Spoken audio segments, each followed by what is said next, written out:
Saudações! Sejam bem-vindos a mais uma aula do estudo sistematizado da doutrina espírita, da Casa Espírita Nosso Lar. Estamos estudando o tomo único e hoje iniciaremos o módulo 2, que trata dos fluidos e do perispírito. O roteiro de hoje é o roteiro número 1, natureza, propriedades e qualidades dos fluidos. Vamos começar estudando a natureza dos fluidos. E sobre esse tema, na obra A Gênese, no capítulo 14, item 2, Kardec faz os seguintes esclarecimentos. O fluido cósmico universal é, como já foi demonstrado, a matéria elementar primitiva, cujas modificações e transformações constituem a inumerável variedade dos corpos da natureza. Como princípio elementar do universo, ele assume dois estados distintos, o de eterização ou imponderabilidade, que se pode considerar o primitivo estado normal, e o de materialização ou de ponderabilidade, que é, de certa maneira, consecutivo àquele. O ponto intermédio é o da transformação do fluido em matéria tangível, mas ainda aí não há transição brusca, porquanto podem considerar-se os nossos fluidos imponderáveis como termo médio entre os dois estados. Cada um desses dois estados dá lugar naturalmente a fenômenos especiais. Ao segundo, pertence os do mundo visível, e ao primeiro, os do mundo invisível. Uns, os chamados fenômenos materiais, são da alçada da ciência propriamente dita. Os outros, qualificados de fenômenos espirituais ou psíquicos, porque se ligam de modo especial à existência dos espíritos, cabem nas atribuições do espiritismo. Como, porém, a vida espiritual e a vida corporal se acham incessantemente em contato, os fenômenos das duas categorias, muitas vezes, se produzem simultaneamente. No estado de encarnação, o homem somente pode perceber os fenômenos psíquicos que se prendem à vida corpórea. Os do domínio espiritual escapam aos sentidos materiais e só podem ser percebidos no estado de espírito. Kardec já nos apresenta, então, qual é a natureza dos fluidos. A natureza dos fluidos é uma natureza básica, que é a de fluido universal. Esse fluido universal, ele tem duas possibilidades. Ou ele é imponderável e etéreo, e que ele chama aqui de fluido espiritual, ou então ele é denso, que ele chama de fluido material. Ele ainda esclarece que esses fluidos eles se apresentam mais caracteristicamente conforme o ambiente a que pertencem. Portanto, o fluido mais etéreo, mais imponderável, é da natureza do mundo, se assim podemos dizer, espiritual, enquanto o fluido mais ponderado, mais denso, pertence à ordem do mundo material. E esclarece ainda Kardec que existe um termo médio, que é um termo de transição entre esse fluido universal, nessa qualidade de imponderável, e o fluido universal na qualidade de ponderável. Esse termo médio seria aquilo que nós chamamos dos nossos fluidos que nós consideramos imponderáveis, como o ar. É um fluido que, para a seara espiritual, é ainda assim denso. Mas, para nós, o ar ele é um fluido etéreo, porque nós não temos tantas percepções a respeito do ar.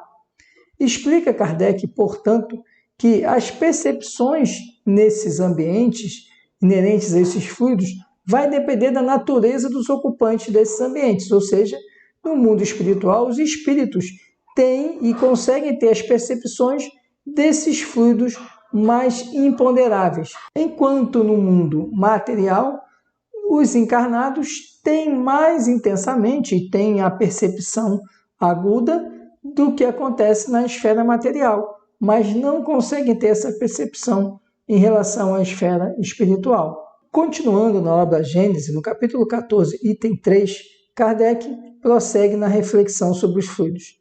No estado de eterização, o fluido cósmico não é uniforme, sem deixar de ser etéreo.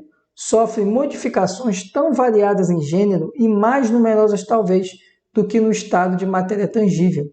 Essas modificações constituem fluidos distintos que, embora procedentes do mesmo princípio, são dotados de propriedades especiais e dão lugar aos fenômenos peculiares ao mundo invisível.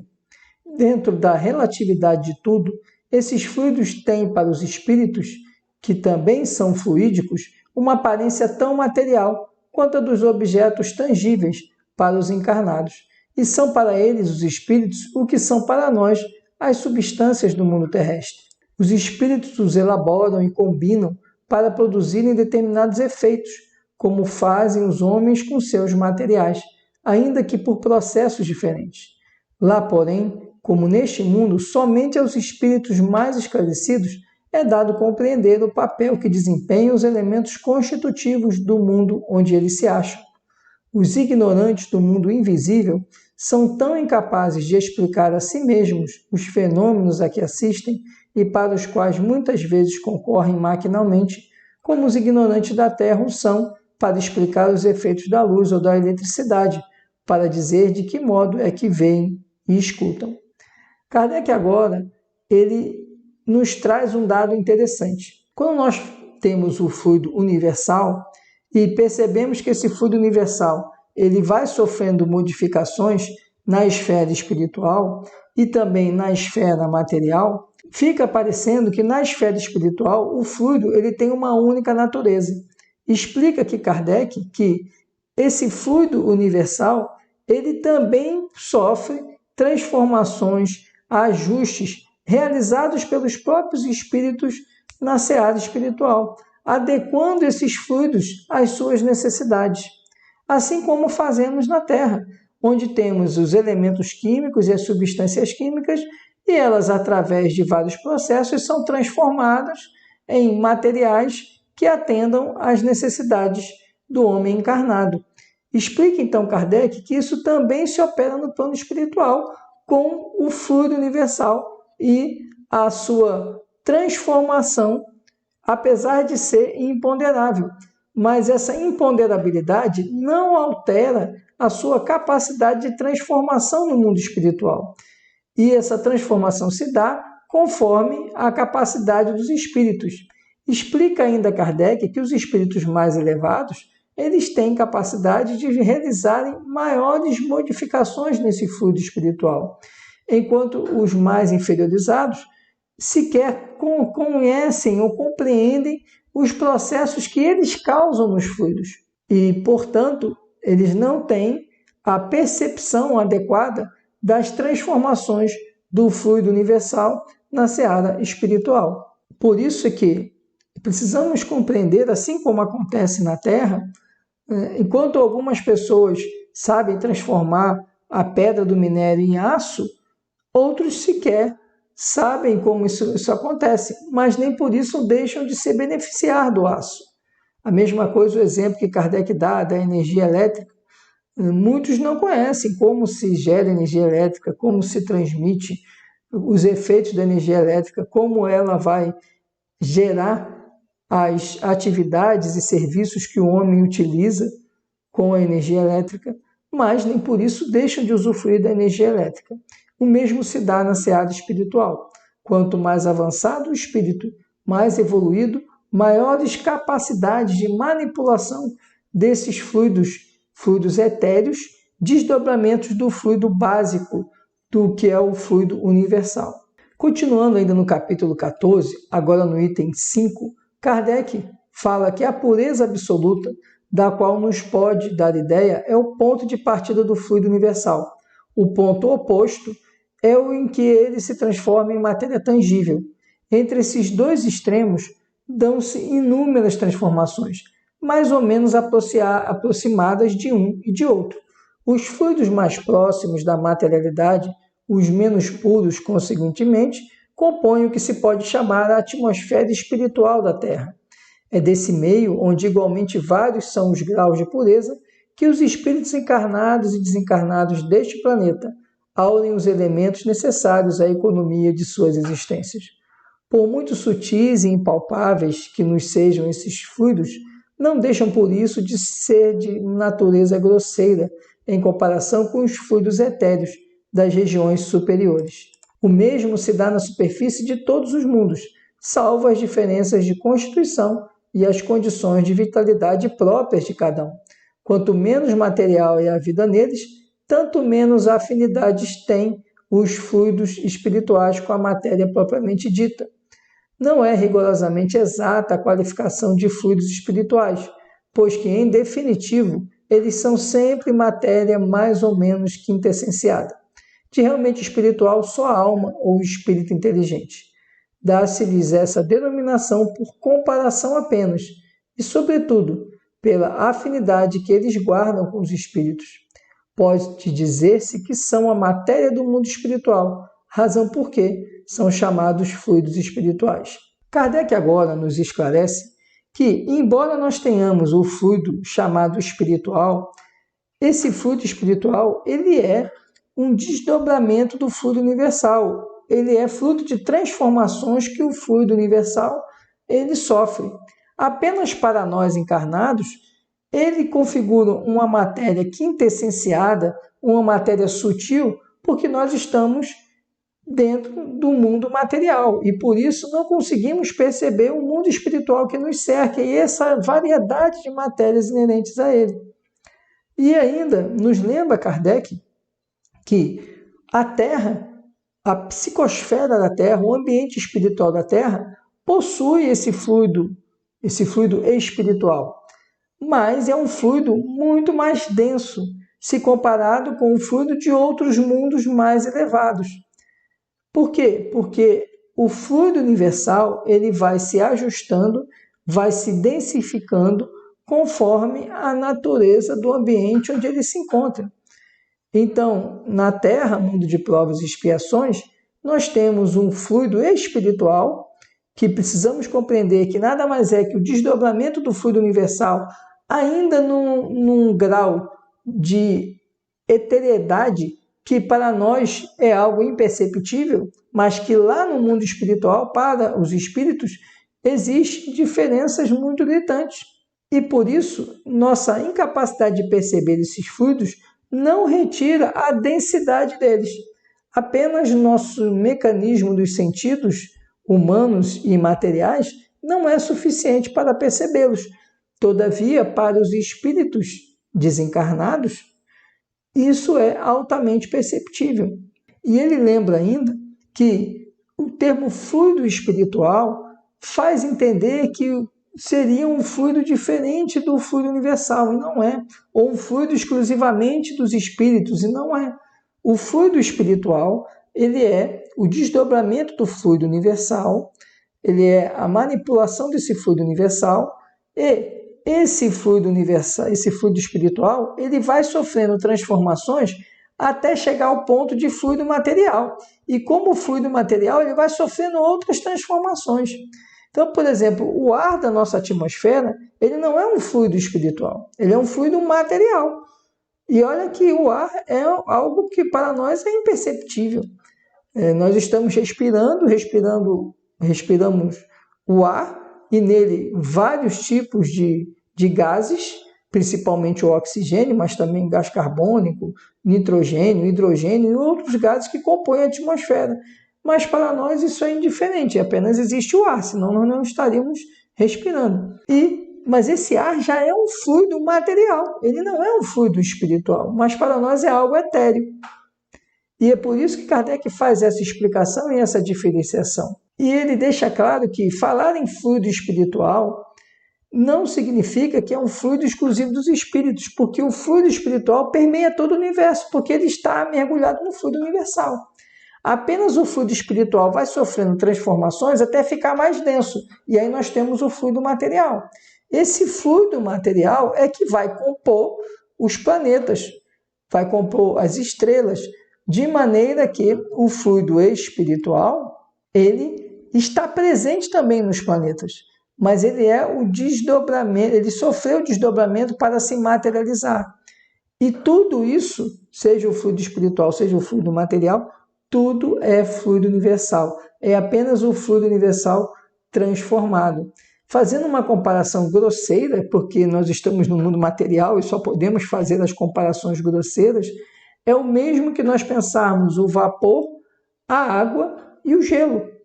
O vapor é o quê? A água gaseificada, a água em situação de gás. A água líquido é ela mais densa, ela da maneira que nós ingerimos como líquido. E a água sólida é o gelo. Pode perceber que qual que é o elemento de variação nesse fluido? É a temperatura.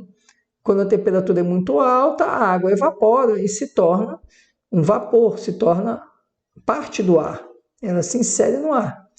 Quando ela encontra um ambiente um pouco mais frio, ela se liquidifica, se torna água.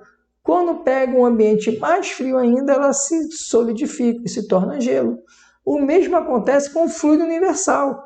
Só que ele acontece inúmeras transformações, como fala Kardec, no mundo espiritual, e esse fluido que ele chama, para diferenciar do fluido material, o fluido universal ele chama de fluido espiritual, esse elemento, essa parte do fluido universal que passa por várias transformações e que vai tomando as características de fluido espiritual conforme a necessidade dos espíritos, até ele chegar ao ponto de transformação de fluido material. E esse fluido material depois vai sofrendo transformações, como o exemplo que eu dei aqui da água. Na Gênese, no capítulo 2, item 24, Kardec ele comenta que seja ou não assim no que concerne ao pensamento de Deus, isto é, que o pensamento de Deus atue diretamente ou por intermédio de um fluido para facilitar a nossa inteligência, figuremo-lo sob a forma concreta de um fluido inteligente que enche o universo infinito e penetra todas as partes da criação. A natureza inteira está mergulhada no fluido divino. Ora, em virtude do princípio de que as partes de um todo são da mesma natureza e têm as mesmas propriedades que ele, cada átomo desse fluido, se assim nos podemos exprimir, possuindo o pensamento, isto é, os atributos essenciais da divindade, e estando o mesmo fluido em toda parte, tudo está submetido à sua ação inteligente, à sua previdência, à sua solicitude. Nenhum ser haverá, por mais ínfimo que o suponhamos, que não esteja saturado dele.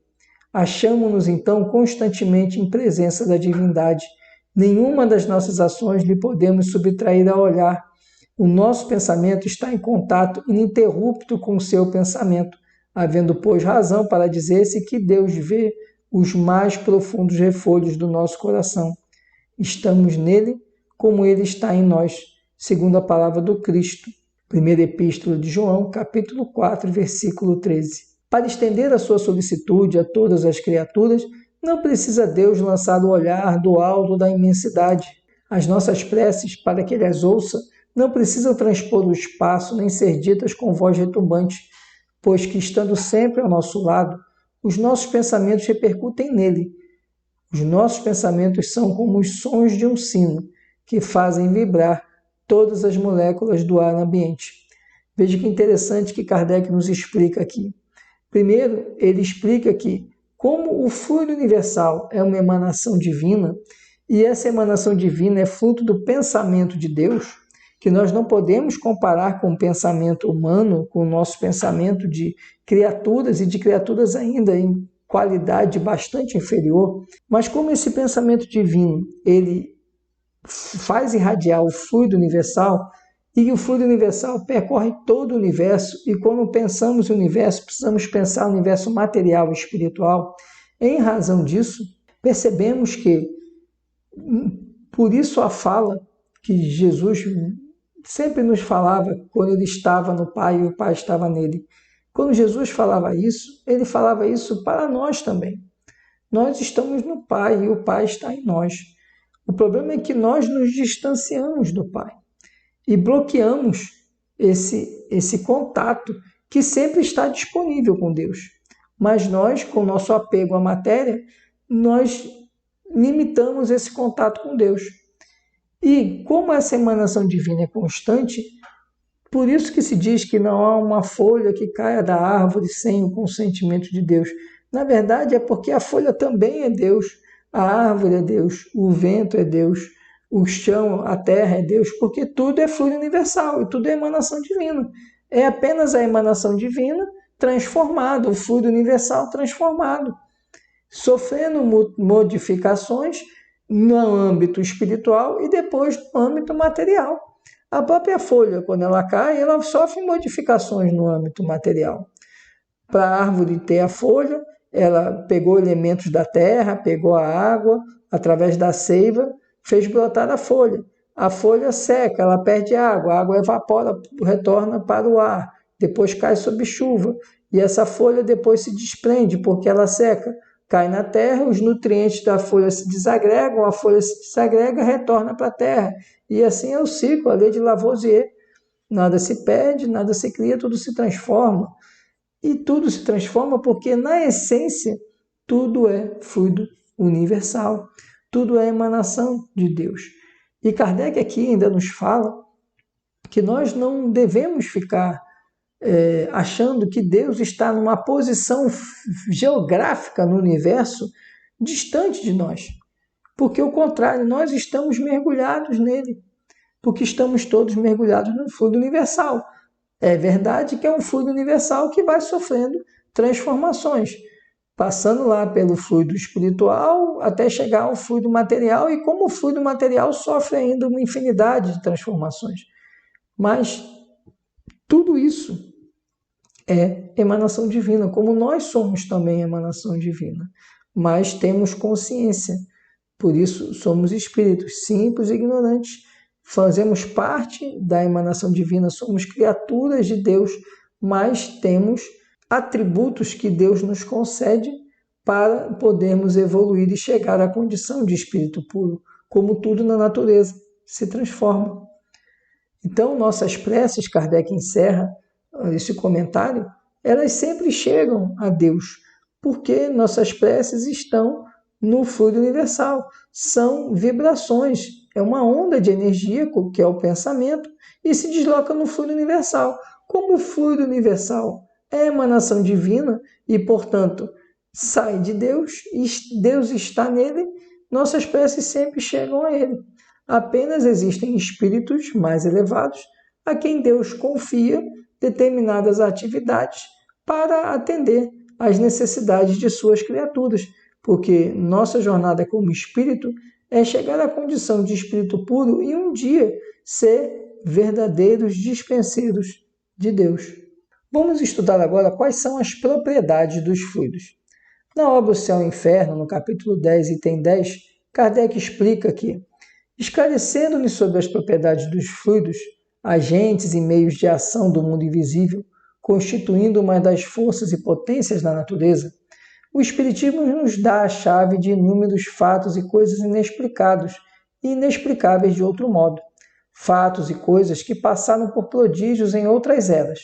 Do mesmo modo que o magnetismo, ele nos revela uma lei, se não desconhecida, pelo menos incompreendida, ou então, para melhor dizer, efeitos de todos os tempos conhecidos, pois que de todos os tempos se produziram, mas cuja lei se ignorava e de cuja ignorância brotava a superstição.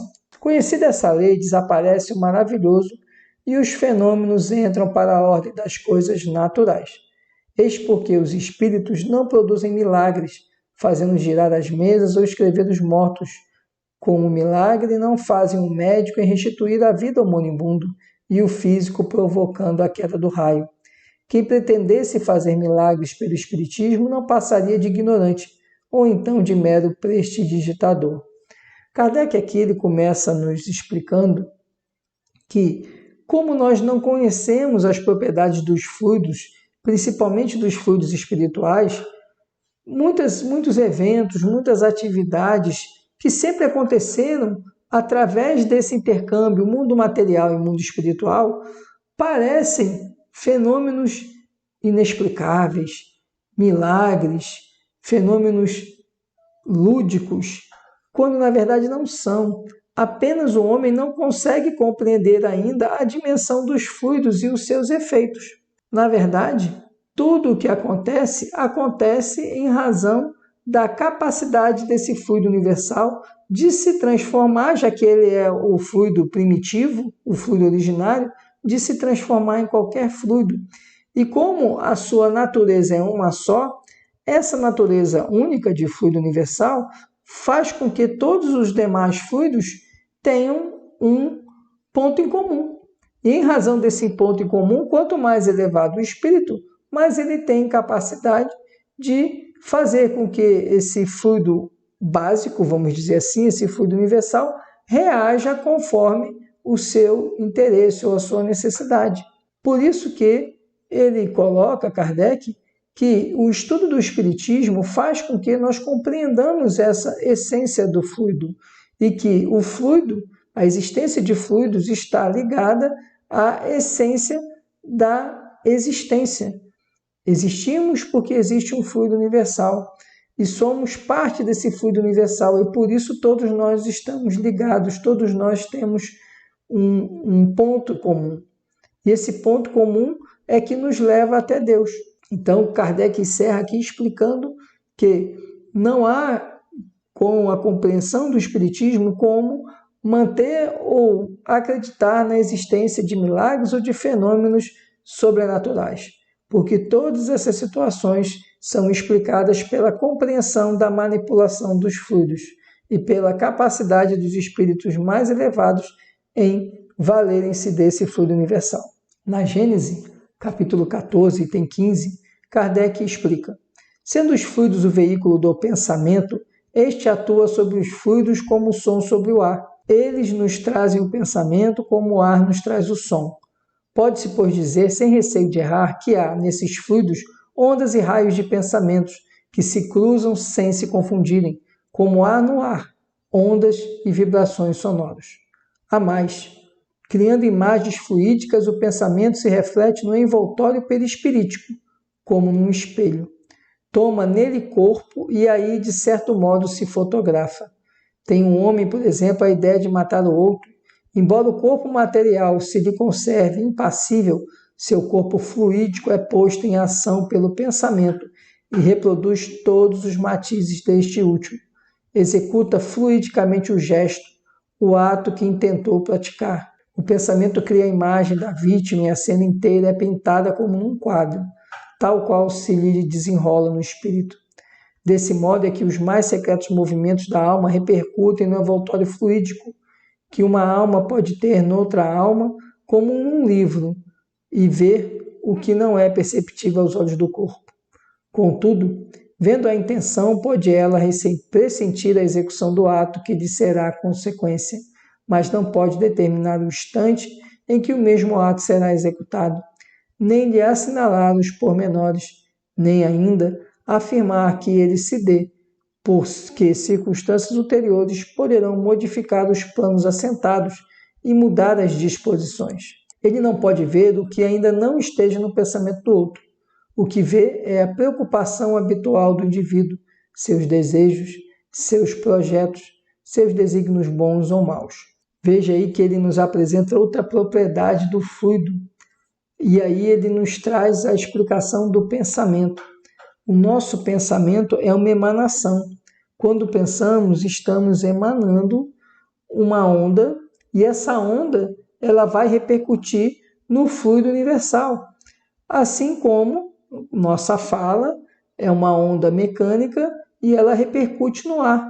E como ela repercute no ar, essa onda mecânica ela viaja a determinada distância. O pensamento também, da mesma forma, ele vai viajar a determinada distância conforme o seu grau de vibração. E quando pensamos, por isso que para os espíritos, eles conseguem captar todas as percepções dos outros espíritos, a depender, lógico, do grau de elevação deles. Os espíritos mais inferiorizados, por exemplo, não conseguem captar o pensamento de um espírito superior, porque a vibração é tão alta que eles não conseguem ter essa percepção. Mas o contrário acontece, o espírito mais elevado capta o pensamento com tranquilidade, ele consegue trabalhar numa faixa vibratória maior. Enquanto o mais inferiorizado não, ele só consegue trabalhar naquela faixa onde ele vibra. O mais elevado, ele trabalha numa faixa mais ampla. Então, o que é importante aí é essa construção do pensamento. Como é importante nós termos atenção ao nosso pensamento? Porque o nosso pensamento, como diz André Luiz, lá na obra Evolução em Dois Mundos, o pensamento plasma a realidade.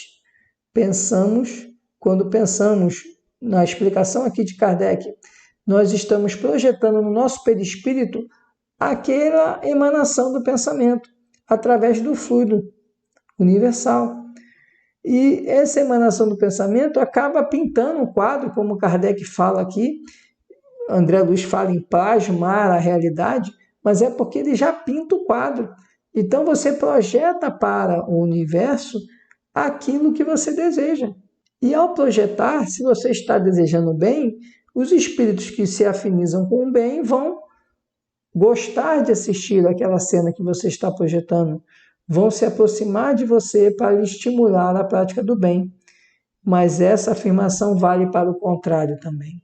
Quando você projeta o mal, os espíritos que se afinizam com o mal vão se aproximar de você e vão desejar que você continue naquela baixa frequência vibratória com aquelas más emanações, porque eles entram em afinidade com você. E essa afinidade acontece exatamente em razão, primeiro, do pensamento que nós emanamos, segundo, do fluido universal, que é o veículo de todo o pensamento. Por isso a importância da vigilância dos pensamentos, do hábito da prece, como falou Cristo, vigiai e orai, porque aquilo que nós pensamos constrói a realidade que vivenciamos. E a explicação é exatamente o pensamento, enquanto onda de energia, ele transita no fluido universal. E ao pensarmos, embora como encarnados não agirmos na linha do pensamento, como Kardec bota no exemplo, o homem que pensa em matar o outro, quando ele pensa, ele pode não agir porque ele controla ali seus impulsos ou ele se sente acuado e prefere não reagir. Mas quando ele emana um pensamento, ele já está lançando uma frequência vibratória, já está construindo uma realidade, entre aspas, espiritual, porque ele está no fluido universal e, portanto, num patamar que nós, no mundo material, não alcançamos, mas ele está lá. Ele foi lançado no fluido universal, aquele pensamento. E aquele pensamento pode ser captado por outros espíritos que vão entrar em sintonia. Como eu já disse, seja para o bem, seja para o mal. E aí nós vamos ver mais à frente, quando formos estudar a mediunidade e a obsessão, que os quadros obsessivos decorrem exatamente desses sucessivos pensamentos deletérios que vão fazendo com que espíritos se afinizem com ele e acabem iniciando um processo obsessivo porque encontra a porta aberta pelo próprio obsediado. Na Gênese, no capítulo 10, item 16, Kardec explica: dizendo que as plantas e os animais são formados dos mesmos princípios constituintes dos minerais, falamos em sentido exclusivamente material, pois que aqui apenas do corpo se trata. Sem falar do princípio inteligente, que é questão à parte, há na matéria orgânica um princípio especial, inapreensível e que ainda não pode ser definido: o princípio vital. Ativo no ser vivente, esse princípio se acha extinto no ser morto, mas nem por isso deixa de ser a substância propriedades que a distinguem das substâncias inorgânicas. A química que decompõe e recompõe a maior parte dos corpos inorgânicos também conseguiu decompor os corpos orgânicos, porém jamais chegou a reconstituir sequer uma folha morta, prova evidente de que há nestes últimos o que quer que seja inexistente nos outros. Veja que agora Kardec aqui já nos traz outro conceito, que é o conceito de princípio vital. Isso diferencia os seres inorgânicos dos seres orgânicos. Os seres orgânicos e que estão, portanto, na matéria, estamos falando aqui de o princípio vital, ele vai se manifestar na matéria. Então ele fala, por que, por exemplo, vou fazer aqui uma analogia, porque se nós pensarmos no cálcio, o cálcio é uma molécula inorgânica, ele está na natureza, mas nós temos cálcio na composição de nossos ossos. Por que esse cálcio que está na composição de nossos ossos, ele tem vida?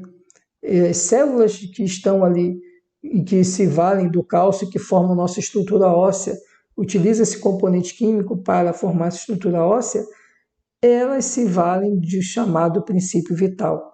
O princípio vital, ele é aquela energia, vamos dizer assim, que dá vida aos componentes que seriam inorgânicos.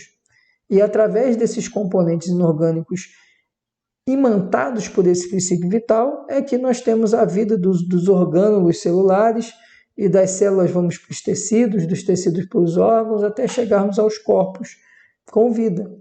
E ele deixa claro que esse princípio vital é algo que está dentro do fluido universal, mas que não se pode decompor. Se você extrai o princípio vital, não tem como você retornar, porque o princípio vital ele é uma energia inerente à vida do corpo físico. Suprimido o princípio vital, cessa a vida física, o que não significa o esgotamento da vida espiritual, da vida imaterial. Mas a vida física ela não vai retornar, porque é preciso que haja o princípio vital, e esse princípio vital ele está relacionado à manutenção daqueles organismos que garantem a vida daquele corpo maior, daquele corpo que integra aquele conjunto de células que dão vida àquele corpo físico. Na questão 427 do Livro dos Espíritos, Kardec pergunta: de que natureza é o agente que se chama fluido magnético? E a espiritualidade explica: fluido vital, eletricidade animalizada, que são modificações do fluido universal. Dois aspectos, então, importantes. Primeiro, fluido vital também é fluido universal. É esse fluido universal que vai sofrendo modificações lá na esfera espiritual, ainda como fluido espiritual. E ele sofre uma modificação em que ele se torna fluido vital. É como se fosse a bateria de energia de um equipamento. Você insere a bateria e aquele equipamento trabalha porque tem aquela energia. E aí, por isso que a espiritualidade diz que é a eletricidade animalizada, ou seja, é a energia que faz com que os seres vivos eles tenham vida. O fluido vital é um aspecto energético que é desdobramento desse fluido universal, mas que garante a vida para os seres vivos. Na Gênese, no capítulo 14, item 13, Kardec explica: os fluidos espirituais que constituem um dos estados do fluido cósmico universal são, a bem dizer, a atmosfera dos seres espirituais, o elemento de onde eles tiram os materiais sobre que operam, o meio onde ocorrem os fenômenos especiais, perceptíveis à visão e à audição do espírito, mas que escapam aos sentidos carnais, impressionáveis somente à matéria tangível. O meio que se forma a luz peculiar ao mundo espiritual, diferente pela causa e pelos efeitos da luz ordinária. Finalmente, o veículo do pensamento como o ar, o el do som. Agora aqui, Kardec, nesse comentário, ele vem explicando que nós temos o fluido universal. Desse fluido universal temos os fluidos espirituais que se desdobram numa infinidade de fluidos, entre eles também o fluido vital. Esses fluidos espirituais, eles não são perceptíveis pela nossa capacidade de entendimento, pelos nossos sentidos, porque nós estamos na matéria e, portanto, só percebemos os fluidos materiais. Mas lá no mundo espiritual, esses fluidos, assim como nós percebemos a luz, o som, aqui no mundo material pelos nossos sentidos, no mundo espiritual não é diferente. Só que os espíritos têm a percepção por sentidos extra-orgânicos, sentidos extraordinários que para nós não são compreensíveis. Por isso que os espíritos eles têm uma sensibilidade maior, porque eles, sendo parte desse fluido universal e sendo etéreos, ou seja, sendo formados apenas por espírito e perispírito, e portanto muito mais tênues, e quanto mais evoluídos, mais tênues, ainda mais sutis, mais eles têm a percepção de todos os fenômenos que acontecem no fluido universal. No Livro dos Espíritos, na questão 22, Kardec pergunta: define-se geralmente a matéria como o que tem extensão, o que é capaz de nos impressionar os sentidos, o que é impenetrável. São exatas essas definições? E a espiritualidade responde: do vosso ponto de vista, elas o são, porque não falais senão do que conheceis. Mas a matéria existe em estados que ignorais. Pode ser, por exemplo, tão etérea e sutil que nenhuma impressão vos causa aos sentidos, contudo é sempre matéria. Para vós, porém, não o seria. E depois ele continua na questão 22a. Que definição podeis dar da matéria? A matéria é o laço que prende o espírito, é o instrumento de que este se serve e sobre o qual, ao mesmo tempo, exerce sua ação. Então veja, nós, com nossa percepção limitada, tentamos imaginar o mundo espiritual como se fosse o mundo material. E tentamos imaginar o fluido, esse fluido quintessenciado, que é o fluido espiritual, como se fosse o nosso fluido material. E aí ele explica, a espiritualidade explica, a matéria do jeito que vocês entendem não é o mesmo sentido da matéria no mundo espiritual, realmente não é. Senão nós conseguiríamos ter a percepção de tudo o que de esfera espiritual nos cerca. Isso não acontece, salvo alguns médiuns de alta envergadura que conseguem ter uma percepção do mundo espiritual muito mais ampla. Mas nós, a rigor, não temos essa capacidade de percepção. Por quê? Porque nós estamos materializados e mergulhados na matéria, temos as percepções que a matéria nos proporciona.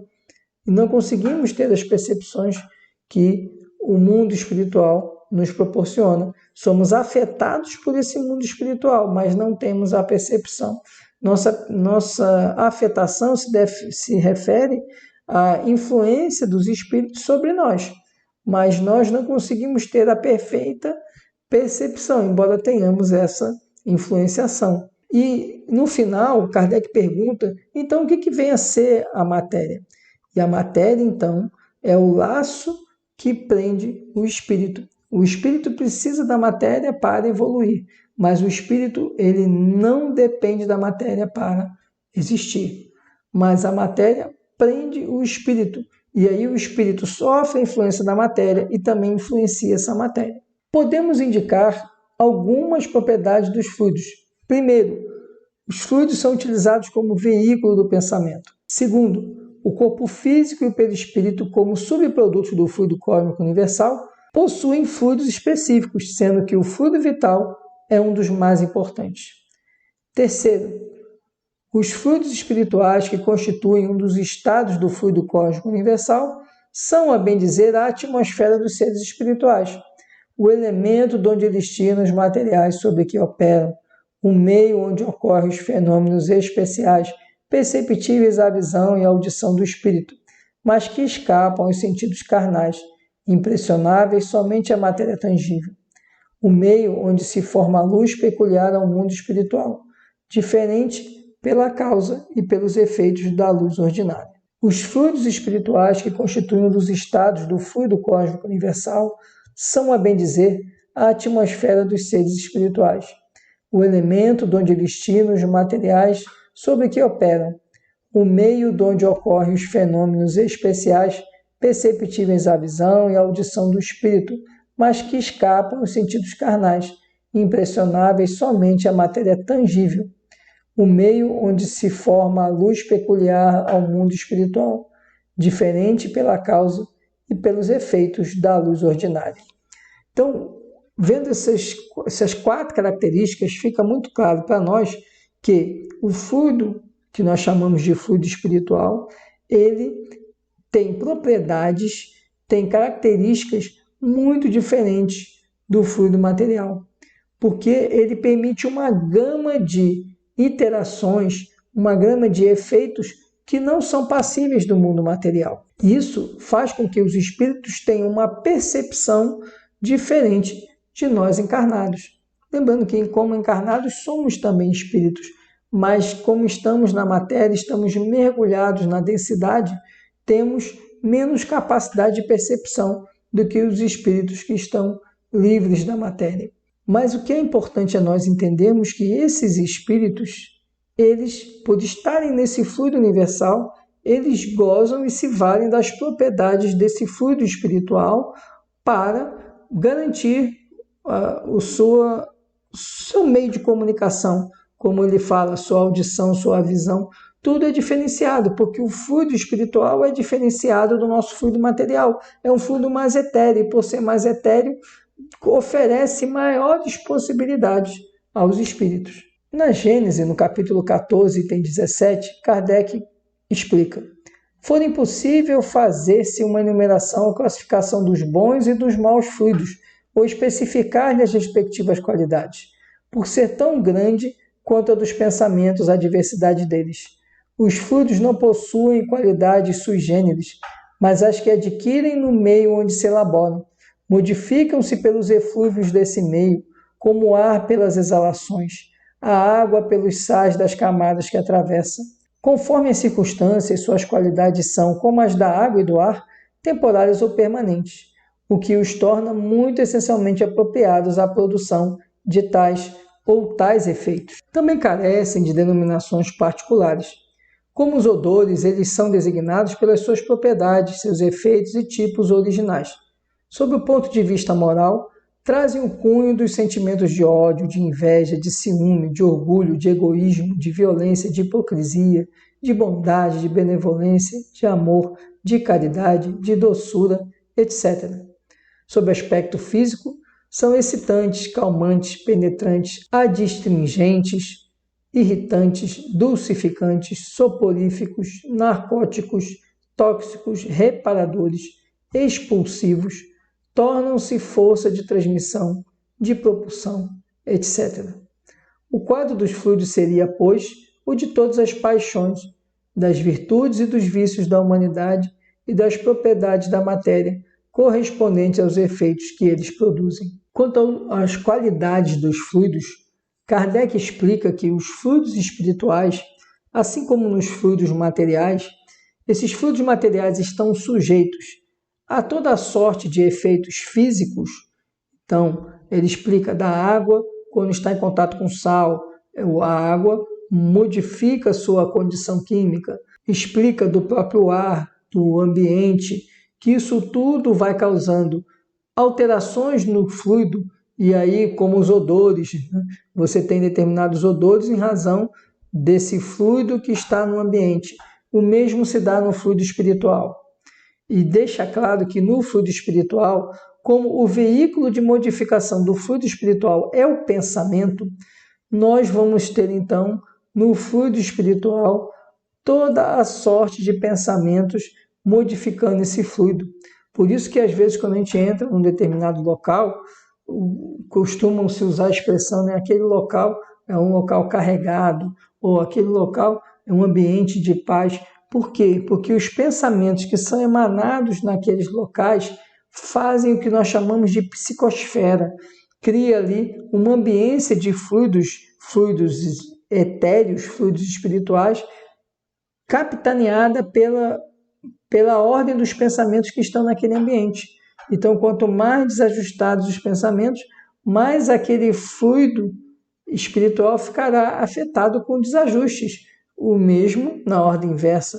Quanto mais harmonizados o pensamento, quanto mais elevados os pensamentos, vai criando um ambiente, uma psicosfera de mais paz, de mais harmonia. Então, o pensamento é o veículo de modificação do fluido espiritual. E o fluido espiritual vai ter as qualidades dos pensamentos que estiverem sendo emanados no âmbito espiritual e no âmbito material, naquele determinado local. Na Gênese, capítulo 14, item 16, Kardec explica: tem consequências de importância capital e direta para os encarnados a ação dos espíritos sobre os fluidos espirituais. Sendo esses fluidos o veículo do pensamento e podendo este modificar-lhes as propriedades, é evidente que eles devem achar-se impregnados das qualidades boas ou más dos pensamentos que os fazem vibrar, modificando-se pela pureza ou impureza dos sentimentos. Os maus pensamentos corrompem os fluidos espirituais, como os miasmas deletérios corrompem o ar respirável. Os fluidos que envolvem os espíritos maus ou que estes projetam são, portanto, viciados, ao passo que os que recebem a influência dos bons espíritos são tão puros quanto comporta o grau da perfeição moral destes. Reforço o que nós acabamos de conversar nos slides anteriores. O pensamento é o veículo de modificação do fluido universal e do fluido, portanto, espiritual. O pensamento voltado para a elevação, para os bons pensamentos, fará criar uma ordem de fluidos harmônicos, de bom sentimento, enquanto os espíritos deletérios, que vão emanar e vão vibrar em baixas frequências, vão fazer com que o fluido espiritual fique impregnado de vibrações negativas, de vibrações de dor e de sofrimento. Na Revista Espírita de 1868, número 6, Kardec comenta: os espíritos desencarnados imprimem aos fluidos do plano espiritual tal ou qual direção, os aglomeram, combinam ou dispersam, organizam com eles conjuntos que apresentam uma aparência, uma forma, uma coloração determinadas. Mudam-lhes as propriedades como um químico muda os gases ou de outros corpos, combinando-os segundo certas leis. É a grande oficina ou laboratório da vida espiritual. Algumas vezes essas transformações resultam de uma intenção, outras são produto de um pensamento inconsciente. Basta que o espírito pense uma coisa para que esta se produza, como basta que modele uma área para que esta repercuta na atmosfera. Veja então que agora aqui na Revista Espírita, Kardec ele detalha bem essa influência do pensamento e diz que no plano espiritual os espíritos fazem toda sorte de manipulação do fluido espiritual com o pensamento e se podem criar bons ambientes, também podem criar ambientes ruins.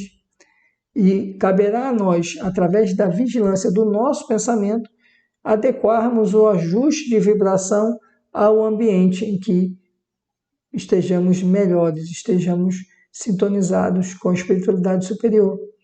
Porque também vai existir no ambiente a impregnação dos espíritos deletérios, mas caberá a nós fazer essa sintonia. Nós é que criamos o nosso ambiente. É isso que ele quer dizer. No mundo espiritual, você tem a interação dos espíritos, principalmente na nossa condição, onde estamos no mundo mais inferiorizado, e os espíritos estão aqui interagindo. Assim como os espíritos bons nos acompanham, temos também o acompanhamento de espíritos ruins. Em qual fluido nós vamos nos afinizar? No fluido mais elevado ou no fluido mais deletério? E mais, qual fluido nós vamos emanar com o nosso pensamento? Vamos emanar bons fluidos para que esses bons fluidos sirvam de apoio para os bons espíritos e de estímulo para que os maus espíritos sigam o caminho do bem? Ou vamos nos imantar nos fluidos deletérios, estimulando a companhia de espíritos inferiorizados e tornando inócuo o trabalho dos espíritos mais elevados. Essa aqui é a nossa escolha. Na Gênesis, capítulo 14, item 21, Kardec explica: dir-se-á que se pode evitar os homens sabidamente mal intencionados. É fora de dúvida. Mas como fugiremos à influência dos maus espíritos que se pululam em torno de nós e por toda a parte se insinuam sem seres vistos? O meio é muito simples, porque depende da vontade do homem que traz consigo o necessário preservativo. Os fluidos se combinam pela semelhança de suas naturezas. Os dessemelhantes se repelem.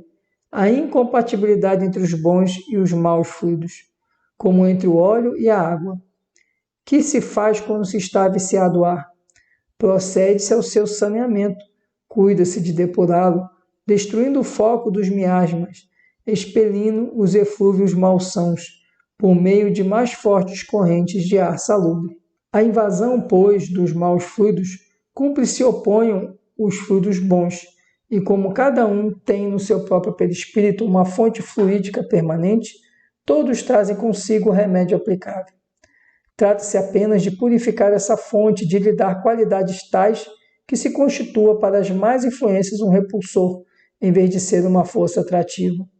O perispírito, portanto, é uma couraça, a que se deve dar a melhor têmpera possível. Ora, como as suas qualidades guardam relação com as da alma, importa se trabalhe por melhorá-la, pois que são as imperfeições da alma que atraem os espíritos maus. As moscas são atraídas pelos focos de corrupção. Destruídos esses focos, elas desaparecerão. Os maus espíritos, igualmente, vão para onde o mal os atrai. Eliminado o mal, eles se afastarão. Os espíritos realmente bons, encarnados ou desencarnados, nada têm que temer da influência dos maus. Fechando no nosso estudo, esse trecho de Kardec é extremamente elucidativo. Ele corrobora o que nós comentamos há pouco. Nosso pensamento vai criar a psicosfera. Nós estaremos, através do nosso perispírito, que é o impulsionador do nosso pensamento, lançando em nossa volta, em nosso redor, fluidos que podem ser bons ou maus. Os maus espíritos, eles só têm acesso em razão da nossa emanação negativa. Se nós mantivermos a sintonia com os bons espíritos, como explica Kardec, nada temos a temer em relação aos maus, porque esse fluido bom não é um fluido que interesse ao espírito inferiorizado. O espírito inferiorizado, ele tem interesse em estar num ambiente de fluidos inferiorizados. O contrário também acontece. Se nós emanamos o tempo todo fluidos inferiorizados, a consequência vai ser o quê? Vai ser que nós teremos companhias mais próximas de espíritos inferiores e não conseguiremos obter a assistência dos espíritos mais elevados. Não porque eles não nos queiram ajudar, mas porque nós estamos emanando um fluido que é incompatível com o fluido deles. Como explicou Kardec, o óleo e a água. Se você botar óleo e água, você vai ter dois ambientes, porque a viscosidade, a densidade desses fluidos, embora ambos sejam líquidos, é diferente. A mesma coisa, se nós emanamos bom pensamento, nós estamos com uma densidade diferente dos maus. Ou se emanamos mau pensamento, a mesma coisa. Acaba que esse fluido dos espíritos bons, ele não chega até nós, porque nós estamos mergulhados no fluido dos espíritos malévolos. E o contrário é verdadeiro também. Se nós mantemos nosso equilíbrio, nosso bom pensamento, nós vamos estar mergulhados em um fluido que é mais acessível aos bons espíritos, mas que não vai ser agradável e não vai gerar acesso aos maus espíritos. Encerrando o nosso estudo, eu queria apenas trazer aqui esse slide. Nós já até chegamos a ver quando estudamos lá no tomo 1, estudamos fluido universal, e é interessante porque ele mostra como que o universo é composto. E aí nós veremos que o universo é composto pelo fluido universal. Esse artigo dessa revista científica nos apresenta que o universo é composto 96%, vejam, energia escura e matéria exótica escura. Quando ele fala em energia escura, ele está dizendo o que há no espaço, que eles sabem que é energia, e eles chamam de escura porque eles não conseguem identificar, não conseguem mensurar ela. Seria aquilo que interliga os planetas no universo, onde tudo está mergulhado, onde todo o universo está mergulhado, seria essa energia escura. E essa energia escura é 70% do universo. E ainda há essa matéria exótica escura, que eles entendem que seja essa energia densificada e que ela corresponde a 26% do universo, ou seja, 96% do universo não é material na nossa concepção de materialidade. Depois ele vem matéria normal não luminosa, matéria normal visível e radiação. E chegamos à conclusão que 4% do universo é matéria. Apenas 4% do universo é matéria na forma como conhecemos. Matéria visível e matéria não luminosa. Então vejam como o nosso universo material ele é ínfimo perto do universo espiritual. Nosso universo material representa 4% daquilo que conhecemos como universo. Imagine a dimensão do universo que não percebemos e não compreendemos. Eu gostaria agora de apresentar a vocês um slide que nós também usamos quando estudamos fluido vital. Isso é importante para compreender esse conceito que será fundamental nos próximos roteiros. Temos Deus como a emanação do fluido universal e, portanto, de tudo o que há de existência no universo. Esse fluido universal, ele vai sofrendo modificações e nós temos o chamado princípio espiritual ou princípio inteligente universal, ou fluido espiritual, se queiram assim chamar.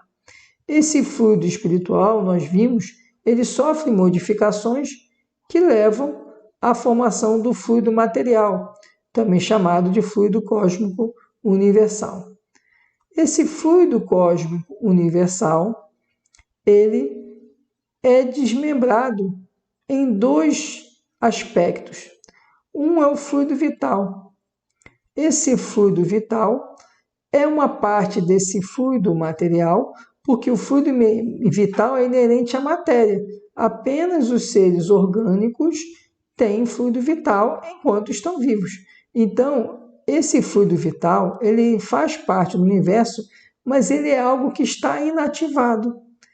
Para você ativar o fluido vital, você precisa associar o fluido vital a um fluido espiritual, que é chamado de princípio inteligente. A vinculação do princípio inteligente ao fluido vital gera o princípio vital ativado. Esse princípio vital ativado, esse fluido vital agora ativado pelo princípio inteligente, faz com que haja vida. E agora esse fluido vital vai fazer com que a matéria e a energia inerente àquela matéria entrem em movimento, entrem em funcionamento. E aí por isso que na questão 63 do Livro dos Espíritos fala-se que o princípio vital dá vida a todos os seres que o absorvem e o assimilam, porque o princípio vital ativado pelo princípio inteligente faz com que a matéria e a energia, elas são passivas frente a esse princípio inteligente, elas tenham ação. E aí por isso que o princípio vital ativado é a força motriz dos corpos orgânicos. O que acontece? Durante a vida, o princípio inteligente vai fazer com que essa matéria e energia atue conforme esse princípio deseje. E podemos agregar aqui o princípio inteligente, que é um desdobramento, uma evolução desse princípio inteligente, o quê? O espírito. Então, o espírito que é inerente aos humanos, porque tem consciência, é que vai também, assim como o princípio inteligente, fazer o corpo físico andar, se alimentar, respirar, porque a associação do espírito e do princípio inteligente ao princípio vital ativa a vida naquele corpo físico. Só que esse princípio vital, ele é finito, ele tem um tempo de duração. Cessado o fluido vital, o que acontece? A matéria, ela vai se desagregar, e o que vai acontecer com o princípio inteligente ou com o espírito? Retorna para onde? Para o mundo espiritual. Esse é o fluxo, então, analisado sob o aspecto fluídico dos espíritos e do princípio inteligente que anima os demais seres orgânicos e da matéria inerente a esses seres orgânicos. A matéria continua no mundo material. O fluido vital se exaure, porque ele é desdobramento desse fluido cósmico universal, exaurindo a vida. O princípio inteligente ele não se perde, assim como o espírito. Ele retorna a fazer parte do princípio espiritual. O espírito com sua individualidade conservada, com sua consciência conservada. O princípio inteligente não, ele não goza de consciência. Por isso que o espírito é uma evolução do princípio inteligente. Esse era o conteúdo que tínhamos para a aula dessa semana. Muito obrigado pela atenção de todos. Fiquem em paz e até nossa próxima aula.